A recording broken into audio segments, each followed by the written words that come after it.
Sa mundo pa rin ng basketball, kinilala ang Golden State Warriors star na si Stephen Curry bilang unang NBA player na nakaabot sa 4,000 three-pointers. Ang mga detalye sa report ni Millie Borja.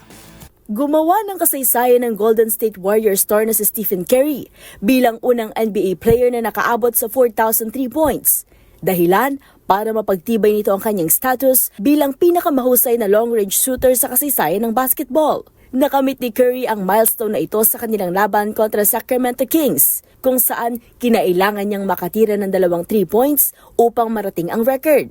Ilang araw lang din ang lumipas matapos niyang makapagtala ng 25,000 career points. Naitala ni Curry ang kanyang 3,999 3-point sa unang quarter mula 26 feet. Pagdating ng third quarter, isinara niya ang kasaysayan sa pamamagitan ng isang 27-footer na nagpaingay sa Chase Center. Bago ang panahon ni Curry, walang sinumang manlalaro ang nakapagtala ng 3,000 3 points.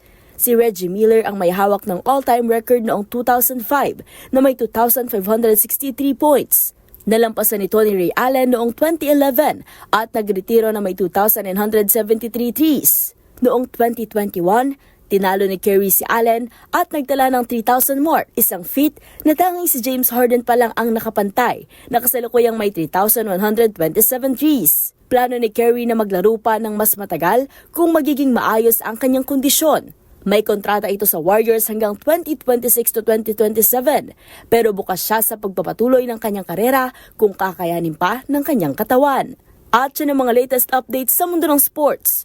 Para sa MBC TV Network News, ito si Millie Borja ng DZRH TV, una sa Pilipinas, una sa Pilipino.